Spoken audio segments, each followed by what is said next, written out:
പള്ളി പൊളിച്ച് അമ്പലം വെച്ചത് മോഷ്ടിക്കാനായിരുന്നു എന്ന് ഞങ്ങൾ അറിഞ്ഞില്ല എന്നായിരിക്കും ഓരോ സാധാരണ ഹിന്ദുവും കരുതുന്നത്.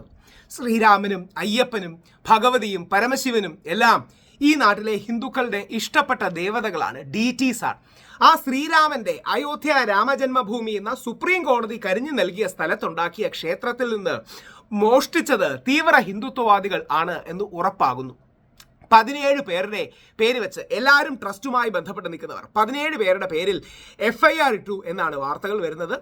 VHPയുടെ വിശ്വ ഹിന്ദു പരിഷത്ത് സംഘപരിവാറിന്റെ ഏറ്റവും പ്രമുഖ പ്രസ്ഥാനമായ VHPയുടെ തലപ്പത്തുള്ള ചമ്പത് റായ് ട്രസ്റ്റിന്റെ ജനറൽ സെക്രട്ടറിയുമാണ്. ചമ്പത് റായ് പോലും ഒരു പക്ഷേ അറസ്റ്റിലായേക്കും എന്ന വാർത്തകളാണ് വരുന്നത്. കുറ്റം പറയാൻ വേറെ ആരുമില്ല. അപ്പുറത്ത് കമ്മ്യൂണിസ്റ്റുകാരില്ല, പിണറായി വിജയനില്ല, കോൺഗ്രസ്സുകാരില്ല, മുസ്ലിങ്ങളില്ല, വേറെ ആരുമില്ല. എല്ലാവരും കേന്ദ്രം ഭരിക്കുന്നത് BJP, UP ഭരിക്കുന്നത് BJP, അതും കടുത്ത ഹിന്ദുത്വ ലൈൻ പറയുന്ന യോഗി ആദിത്യനാഥ്. കുറ്റം പറയാൻ ആരുമില്ല. വേറെ സ്കേപ്പ് ഗോഡ്സ് അല്ലെങ്കിൽ ബലിയാടുകൾ ആരുമില്ല.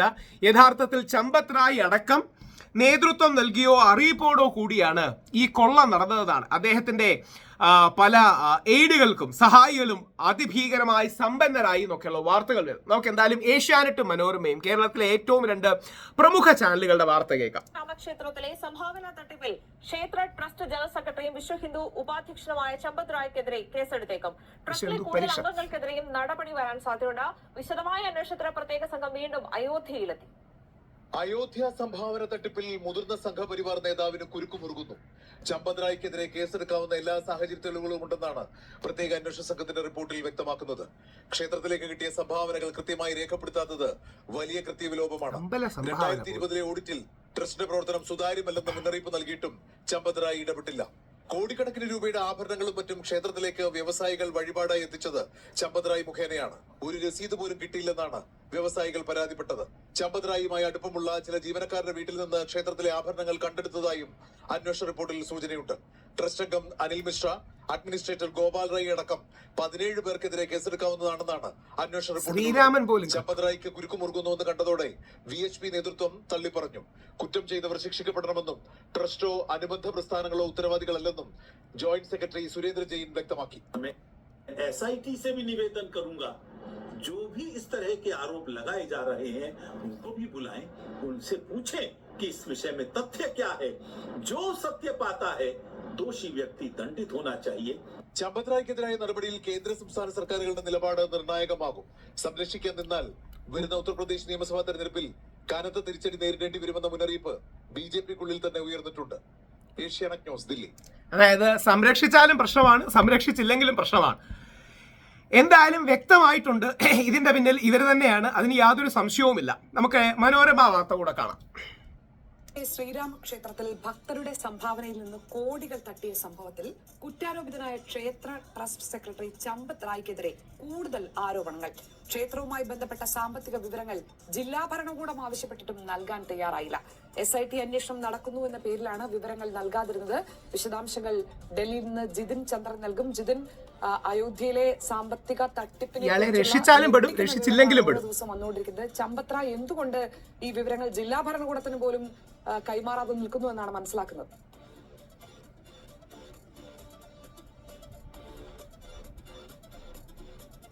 ശനി, അയോധ്യയിൽ നടന്നിരിക്കുന്ന ഈ തട്ടിപ്പിൽ ഏറ്റവും സംശയം നേരിടുന്ന ആളാണ് അയോധ്യ രാമക്ഷേത്ര ട്രസ്റ്റിന്റെ സെക്രട്ടറിയായ ചമ്പത് റോയ്. വിശ്വ ഹിന്ദു പരിഷത്തിന്റെ ഉപാധ്യക്ഷൻ കൂടിയാണ് ചമ്പത് റോയ്. ചമ്പത് റോയ്ക്കെതിരെയുള്ള സംശയം അല്ലെങ്കിൽ ആരോപണങ്ങൾ കൂടുതൽ ശക്തമാക്കുന്ന അദ്ദേഹത്തിനെതിരെയുള്ള ഗുരുതരമായ പുതിയ ആരോപണങ്ങൾ കൂടിയാണ് ഇപ്പോൾ പുറത്തു വന്നിരിക്കുന്നത്. അതിൽ പറയുന്നത് പ്രധാനമന്ത്രിയുടെ ഓഫീസിന് ഈ അയോധ്യയിലെ തട്ടിപ്പ് അന്വേഷിക്കണം എന്നാവശ്യപ്പെട്ടുകൊണ്ട് അയോധ്യയിലെ തന്നെ BJP നേതാവ് പരാതി നൽകിയിരുന്നു. ആ പരാതി പ്രധാനമന്ത്രിയുടെ ഓഫീസ് ജില്ലാ ഭരണകൂടത്തിന് ഫോർവേഡ് ചെയ്തിരുന്നു വിവരശേഖരണത്തിനായി. ഈ പ്രധാനമന്ത്രിയുടെ ഓഫീസിൽ നിന്ന് എത്തിയ ഈ പരാതിയിന്മേൽ ജില്ലാ ഭരണകൂടം സ്വാഭാവികമായും ട്രസ്റ്റ് സെക്രട്ടറിയായ ചമ്പത് റായിയോടാണ് വിവരങ്ങൾ തേടിയത്. അയോധ്യ ക്ഷേത്രത്തിൽ ഉള്ള സാമ്പത്തിക ഇടപാടുകൾ, അയോധ്യ ക്ഷേത്രത്തിലെ വരുമാനം, ക്ഷേത്രത്തിൽ സംഭാവനയായി ലഭിച്ച തുകയുടെ കണക്ക്, ഒപ്പം മറ്റിടപാടുകൾ, ക്ഷേത്രത്തിലെ ഭൂമി ഇടപാടുകൾ, ഈ ക്ഷേത്ര ട്രസ്റ്റ് ഇടപാടുകൾ നടത്തി അതിലും ക്രമക്കേടുണ്ട് എന്ന ആരോപണം ഉണ്ടായിരുന്നു.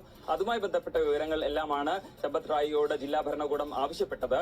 അഡീഷണൽ ജില്ലാ മജിസ്ട്രേറ്റ് ആണ് ഈ വിവരങ്ങൾ തേടിയത്. എന്നാൽ ചമ്പത് റോയ് ഈ വിവരങ്ങളൊന്നും തന്നെ നൽകാൻ തയ്യാറായില്ല. അതിന് അദ്ദേഹം പറഞ്ഞ കാരണം SIT ഇപ്പോൾ ഈ കേസ് അന്വേഷിക്കുകയാണ്. SIT ഈ വിവരങ്ങളെല്ലാം തന്നെ തേടിക്കൊണ്ടിരിക്കുകയാണ്. അവർക്ക് ഈ വിവരങ്ങൾ നൽകിയിരിക്കുകയുമാണ്. അതിനാൽ ഒരാൾക്ക് വിവരം കൊടുത്തുന്ന പോലെ വേറൊരാൾക്ക് വിവരം കൊടുത്ത വിവരങ്ങൾ ഇല്ലാതാവുമല്ലോ. തന്നെ ഇനി ജില്ലാ ഭരണകൂടത്തിന് ഈ വിവരങ്ങൾ നൽകാനാകില്ല എന്നാണ് ഈ ചമ്പത് റായ് ജില്ലാ ഭരണകൂടത്തിന് ആ സമയത്ത് നൽകിയ മറുപടി. അത് ഒരു തരത്തിലും ന്യായീകരിക്കാവുന്ന ഒരു മറുപടിയല്ല. സ്വാഭാവികമായും പ്രധാനമന്ത്രിയുടെ ഓഫീസിൽ നിന്നെത്തിയ ഒരു പരാതി കൂടിയാണ്. അതുകൊണ്ട് അതിനത്രയും പ്രാധാന്യവുമുണ്ട്.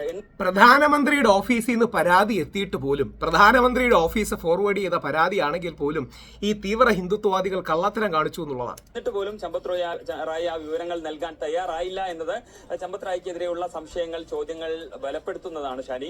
ഒപ്പം തന്നെ ഈ ചമ്പത് റായ് അടക്കം 17 പേരെ ഈ കേസിൽ പ്രതികളാക്കാനുള്ള സാധ്യതയാണുള്ളത്. ചമ്പത് റായിയുടെ പേര് ഇപ്പോൾ പുറത്തു വന്നിട്ടില്ല എങ്കിലും ക്ഷേത്ര ട്രസ്റ്റിലെ പ്രധാനപ്പെട്ട സ്ഥാനത്തിരിക്കുന്നവരടക്കം മുതിർന്ന അംഗങ്ങളെ അടക്കം പ്രതിയാക്കണം എന്നതാണ് SITയുടെ പ്രാഥമിക അന്വേഷണ റിപ്പോർട്ടിൽ പറയുന്നത് എന്നതാണ് പുറത്തുവരുന്ന വിവരം. അങ്ങനെയെങ്കിൽ ചമ്പത് റായും ഈ കേസിൽ പ്രതിയാകാൻ തന്നെയാണ് സാധ്യത.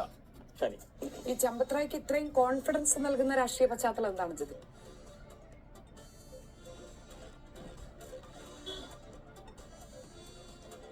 ഷാനി, അതിൽ പ്രധാനപ്പെട്ടത് ചമ്പത് റായ് BHPയുടെ ഉപാധ്യക്ഷനാണ്. ഒപ്പം തന്നെ BJP നേതാക്കളുമായെല്ലാം തന്നെ അടുത്ത ബന്ധം പുലർത്തുന്ന ആളാണ്. ആദ്യം മുതൽ തന്നെ ഈ ക്ഷേത്ര ട്രസ്റ്റിന്റെ ഉന്നത ചുമതല വഹിക്കുന്ന ആളാണ്. ക്ഷേത്ര ട്രസ്റ്റ് ഈ ക്ഷേത്രം നിർമ്മാണം ആരംഭിക്കാനായി, അല്ലെങ്കിൽ ക്ഷേത്രത്തിൽ പ്രതിഷ്ഠയോ അല്ലെങ്കിൽ ക്ഷേത്രം ഈ പ്രവർത്തിച്ചു തുടങ്ങുന്നതിന് മുൻപ് തന്നെ, അല്ലെങ്കിൽ ഒരു ക്ഷേത്രമായി മാറുന്നതിന് മുൻപ് തന്നെ ക്ഷേത്ര രൂപീകരണത്തിനായി അതിനു മുൻപ് ഈ ട്രസ്റ്റ് രൂപീകരിക്കുന്നത് മുതൽ തന്നെ ചമ്പത് റായ് അതിന്റെ മേൽത്തട്ടിലുണ്ട്. ഒപ്പം ഇപ്പോൾ ഉയർന്നിരിക്കുന്ന ഈ തട്ടിപ്പിൽ ആരോപണ മുനയിൽ നിൽക്കുന്നവരെല്ലാം തന്നെ ചമ്പത് റായുമായി അടുത്ത ബന്ധമുള്ളവരാണ്. ചമ്പത് റായ്ക്കെതിരെ പ്രധാനപ്പെട്ട ആരോപണങ്ങൾ നിലനിൽക്കുന്നു എന്നതിനൊപ്പം തന്നെ ഈ പണം വകമാറ്റി, അല്ലെങ്കിൽ ക്ഷേത്രത്തിൽ ലഭിച്ച സംഭാവനകൾ വകമാറ്റി എന്ന ആരോപണം നേരിടുന്നവരെല്ലാം തന്നെ ചമ്പത് റായിയുടെ ഏറ്റവും അടുപ്പക്കാരാണ്.